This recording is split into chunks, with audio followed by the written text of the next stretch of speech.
So I've just taken delivery of my new Miele dishwasher. G7392 is the model number. And it's one of the ones with the Autodos disc. So I'm going to set about installing it now. And hopefully we can give it a bit of a test run, because I've let lots of dishes pile up. To explain a bit more about the installation, there was a fitted washing machine there, which I've taken out. Now it was hardwired in, which surprised me. So this one's going to have to be hardwired as well, because there is no room at the back there to fit a plug socket and for that to be sort of sticking out. All the water and drains are in this cupboard, which I need to empty. But again, there's really not much room. There's a gap underneath here. So I'm going to run them out the back and then underneath the cupboards. So I've taken the plinth away. The instructions from Miele are pretty much all pictorial, and I'm going to take a bit of deciphering, I have to say, but I'm sure we'll get there. And the washer itself looks pretty good, usual Miele quality. That's where the power disc goes. They've given me one free one. I think it's hiding in here. Nice funnel there. The baskets are a good quality. Bit surprised to see the arms aren't metal. I have a Jubilee washer somewhere else, and I really thought the arms would be metal, but never mind, I'm sure it's the usual Miele quality. And then obviously the cutlery rack here. So empty the cupboard now. My supplies, I don't know if you can see, the drain is there, and the cold water is sort of hiding there. Now, as I said, I'm not going to be able to do anything on the side, so I'm going to have to run the pipe work underneath and not hit the mains water over there. I've got one of these circular saws. Now this is 102 mil, and the reason it has to be so big is because of Miele's waterproof system. That's a fair old chunk there, and that needs to obviously fit through. So the hole's going to have to be that big, but to be honest, the drain hose has got to get through there as well, so either way it was going to have to be a big hole. This big bit of wood offcut there. I'm going to console myself with the fact that the house builders didn't really leave a great hole either. It's a shame that one's so big, but there's a foot and the water mains in the way and all this plumbing, so that was about as close to the corner as I can get, but it doesn't matter, this will be in the cupboard once it's installed. So now I'm going to start following the instructions. I think that's around this clear plastic cover that you put under the worktop to save it, I guess, from steam damage. Then I'll connect the electrics, push it in, plumb it in, and fit the door. Just to help people who may be struggling, just putting this protector up to protect your worktop. As you can see, I mean, this is only a cheap worktop, so it's probably going to get really easily steam damaged by the dishwasher opening up to dry. So Miele suggests you take that measurement, so it doesn't include the door, so from there to there. And for me, that was just about 4.5 centimeters, but I've still done some trimming. As you can see here, I've had to trim back just so that plastic edge of the protector meets the worktop surface, and I think that'll be a pretty good seal against steam.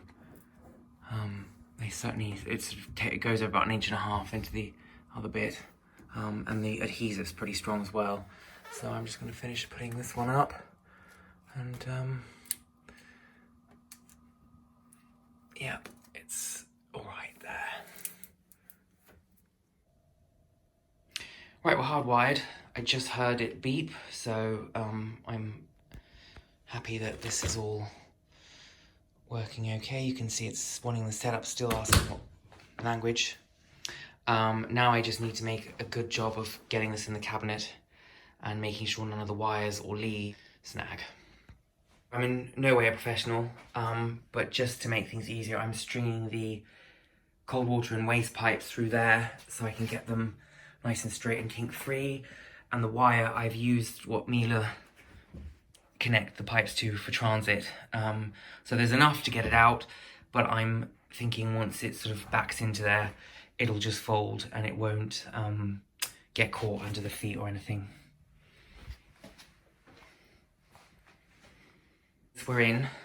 That was pretty tight. I was very worried at one stage the dishwasher wasn't going to fit. I did obviously take some measurements, but they were pretty tight.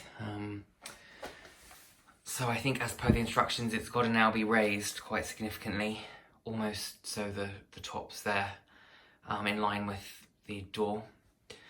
And I'm just feeding the cold water and drain through.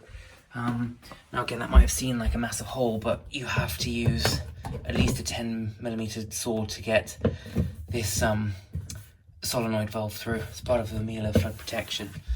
So I'm just going to connect that now and then get on with installing the fascia door. Okay, it's in quite an awkward position, but you can see in the back there the solenoid valve. Now these actually make quite a bit of noise. Nothing terrible, but I'm just going to be careful that when I've fully tightened, I'm just going to turn it round like that so there's a gap on each side. If it is leaning against the wood, I think it's going to make a humming noise every time the dishwasher fills up. So there's no point in buying a quiet dishwasher if it's going to make that sort of noise. And then the drain pipe will just go there with the Jubilee clip that Miele supply as well. As per the instructions, they sort of indicate that you push it right back, I guess, before you adjust the height of the feet, but that's almost impossible. You've got to use a T20 kind of star attachment to lift the feet at the back with those, and then these ones unscrew manually. But if you're anything like me with a standard height worktop, I needed to increase that. Well, I mean, that's about 2.5 inches maybe. So just a tip for you if you're starting this out. In fact, I think I would have got the height before I even pushed it back, but it's all a learning curve. So there's been a bit of a 24-hour delay in me installing the dishwasher. The kitchen cabinet I got from Howden's, the kitchen company who've put this kitchen in, actually had holes, which is really, really not helpful, because right where one of the fittings needs to go had to be a bit of support. So I've taken it into work to fill with filler. It's not the prettiest job, but frankly, 4 days before Christmas, it's got to be quick and it's got to be working. So just going to screw the fittings in now, and hopefully we can see what happens when I try and install the door. I've put the plinth there just to start measuring. It's definitely going to have a cutout at the bottom, I think, for the door. Fittings are all in, just to show you. So from what I can see online, Miele's used to have this sort of H metal frame, and it's a shame because I think if I had the metal frame, that hole wouldn't have been an issue. But for whatever reason, they've changed it to these sort of plasticized hooks with the metal thing in the middle, and that one is just gonna have to see. I'll have to keep an eye on it, but as I said, for the immediate need before Christmas, it's just going to have to do with filler. The door should sit 45 degrees without opening or closing, and you just use those 2 points there to adjust them. I found it helps if you count your hand turns, so you can kind of equalise. It was 20 turns on each, and we seem to be there. So I think now, fix it into the cabinet, and then I can turn it on and give it a whirl. Right, so there's the power disc. It's actually bigger than I thought. This is the first time I've seen it. I didn't go and look at this dishwasher anywhere before I bought it. It's pretty big. So according to the instructions,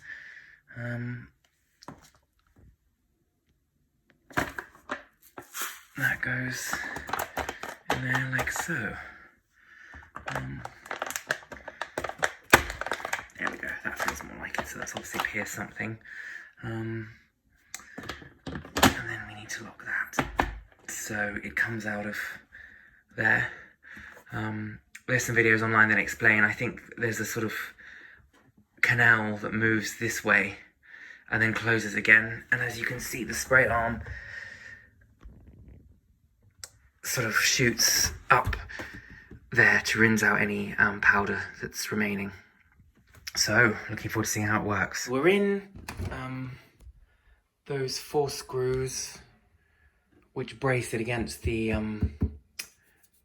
kitchen cabinets are in, so that's pretty secure now. there's this bit of soundproofing, I think, at the bottom. I haven't done the best job of that, but I really just want to get going now. I'm going to neaten that up later. And I think I'm just going to get away with the plinth height, but it's going to have to be cut ever so slightly, just so it doesn't clang when it opens. I've just set it up, filled it with salt, made a bit of a mess, and filled it with rinse aid. Power disc is in. Just going to pop the bottom basket here. And the interface is really nice. I like that a lot, actually.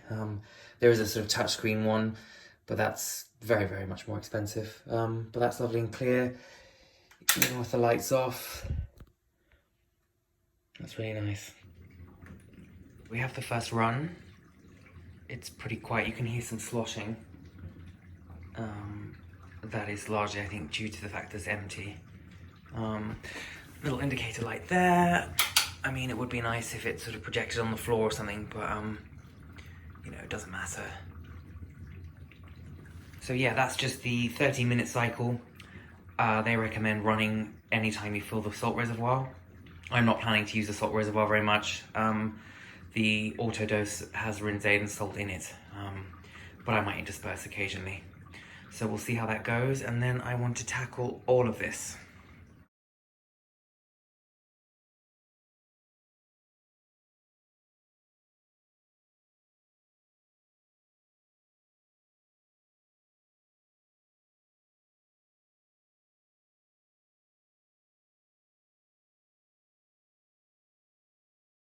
In there, minus 1 or 2 examples. I'm really going to have to study the manual a bit more and take more time over all the flexible options. But we've got some pretty scummed on stuff there. I think one of these bowls, maybe it's that one, has some porridge dried on. I think it was this one I left out separately, actually. Now, Miele and the manual say you don't have to rinse everything, it's just a waste. So we're going to test and see how well this works. I would never usually have this many cups and glasses, but it's a bit of a squeeze up there.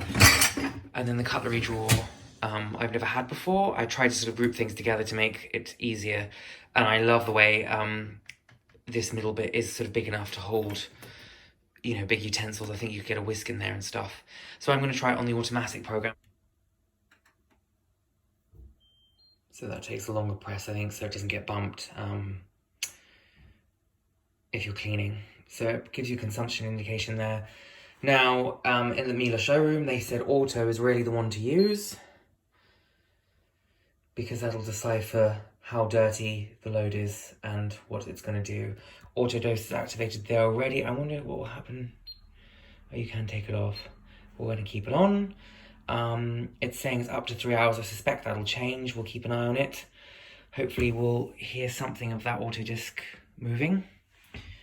And we'll close it and see what happens.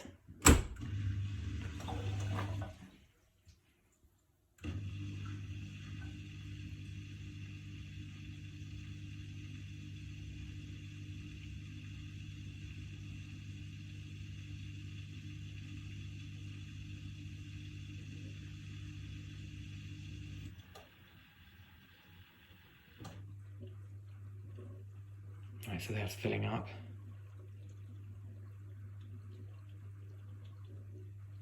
And I assume it's going to pre-wash first, so we might have to wait for a bit before we hear the auto disc rotating.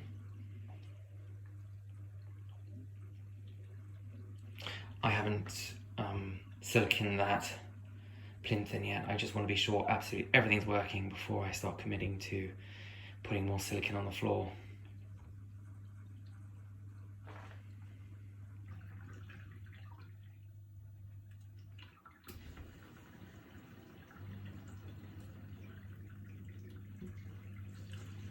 There we go, so it's working away. Not too noisy really, there's some water sloshing sounds, but I mean that's to be expected really. I think once the house gets busy or you have this on at night, I'm in open plan, but that is very non-offensive, it's super, super quiet. Right, as you can hear, it's purring away there. I'm just going to open it and just have a look and see what the duration is. Okay, so it's in the main wash according to that. I didn't really hear the power disco, but I can definitely smell it, and you can see down there in the water. We're on to the final rinse now. It's got about 45 minutes left, it said. Everything's looking quite clean, but we'll see shortly. Right, so we must be near the end of the program. The dishwasher's drying now. There's a slight fan noise you can hear.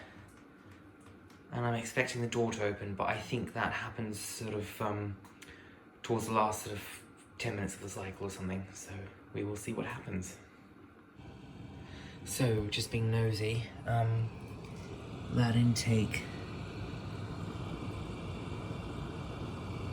there is, I guess, circulating air around the wash cabinet to help dry the dishes by cooling.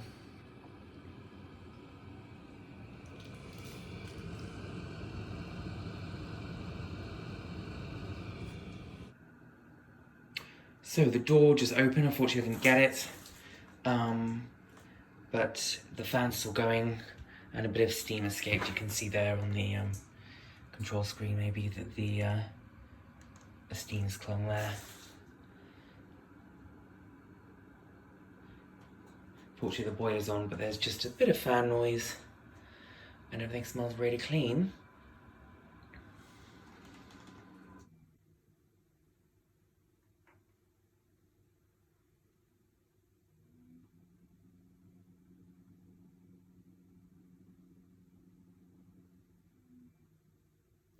Okay, so there we go, it's finished. Let's just have a look at the consumption. So 1.2 kilowatts of energy and 13 litres of water. That's not bad. I'll have to figure out how much that's cost me in electricity, but 13 litres of water I don't think is as bad as what I'd usually be doing and running the hot tap. So we just open, and that retracts. Let's have a look at the cutlery. Wow, that is pretty gleaming. I haven't had a dishwasher since I moved in here in May, so it's really amazing to see how nice and clean. My knives too. Let's have a little look at the glasses. Yep, those have come out nice as well.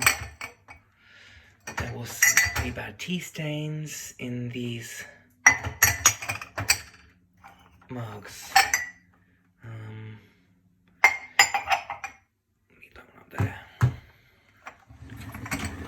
And then down below, that all looks lovely and clean. Now this was the bad one, and look at that. Not a single fleck of porridge left, and I'm pretty impressed with that. I hope this video has been helpful to you, particularly with the install side of things. And leave a note in the comments if you'd like to see any more. I will be doing some more videos of the different programs. Overall, really impressed, really happy with it. And as some of you know already, I've got washer, dryer and fridge, Miele.